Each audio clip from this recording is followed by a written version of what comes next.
क्या होगा अगर भगवान शिव अवतार ले तो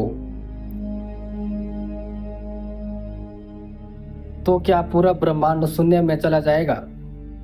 कुछ पुराणों में शिव के अवतार के बारे में बताया जाता है कि भगवान शिव भी अवतार लेते हैं, लेकिन उनके अवतार की प्रकृति भगवान विष्णु के अवतारों से अलग है।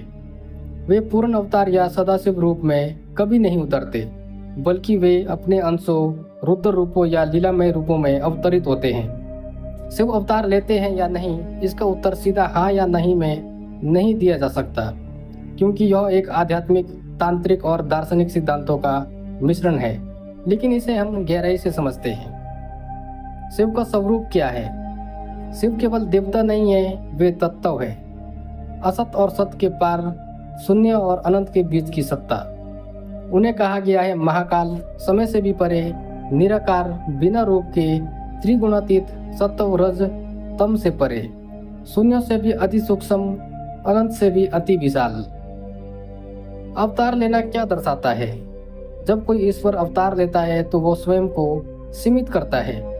राम कृष्ण जैसे विष्णु अवतार धर्म की रक्षा या लीला हेतु समय और स्थान में उतरते हैं, लेकिन शिव स्वयं में सृष्टि, पालन और संहार है। वो किसी एक कार्य के लिए स्वयं को सीमित नहीं करते। यही कारण है कि शिव के अवतार नहीं होते, केवल प्रकृतियां होती है। तो अगर शिव सच में अवतार ले तो क्या होगा? यहाँ पर गूढ़ तांत्रिक सिद्धांत आता है।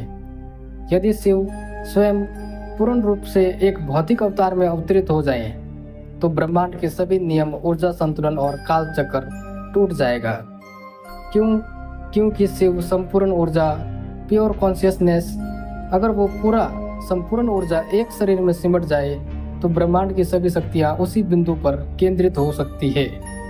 उदाहरण के तौर पर जैसे कि एक सूर्य को उसके सारे प्रकाश समेत एक बंद कमरे में भर दिया जाए, या जैसे ब्लैक होल को संपूर्ण पदार्थ और ऊर्जा समा जाती है, उसी तरह शिव का अवतार ब्रह्मांड को शून्य में ले जा सकता है। यह शून्य विनाश नहीं बल्कि मूल स्वरूप में वापसी है, जहां सब कुछ विलीन हो जाएगा, यानी कि महाप्रलय। विज्ञान की दृष्टि से तुलना, ब्रह्मांड संतुलन पर आधारित है। अगर कोई ऐसी ऊर्जा आ जाए जो इस संतुलन को तोड़ दे तो रियलिटी कोलैप्स हो सकती है। पुराणों और शास्त्रों में संकेत, काल भैरव, वीरभद्र, हनुमान आदि शिव के अंश रूप है, लेकिन पूर्ण शिव का अवतार कहीं भी नहीं मिलता, क्योंकि शिव जब पूर्ण रूप में उतरेंगे तो वो सिर्फ किसी कार्य हेतु नहीं, बल्कि समस्त सृष्टि को समेटने के लिए होगा। निष्कर्ष, यदि शिव पूर्ण रूप में अवतार ले तो यह ब्रह्मांड के लिए महाप्रलय का संकेत हो सकता है, क्योंकि शिव स्वयं ही ब्रह्मांड है। उनका सिमटना यानी ब्रह्मांड का सिमटना, सब कुछ शून्य में विलीन हो जाएगा। शिव अवतार नहीं लेते क्योंकि वे स्वयं शून्य और अनंत दोनों का प्रतिनिधित्व करते हैं। अगर वो सिमट जाए तो सब कुछ समाप्त हो जाएगा। हर हर महादेव।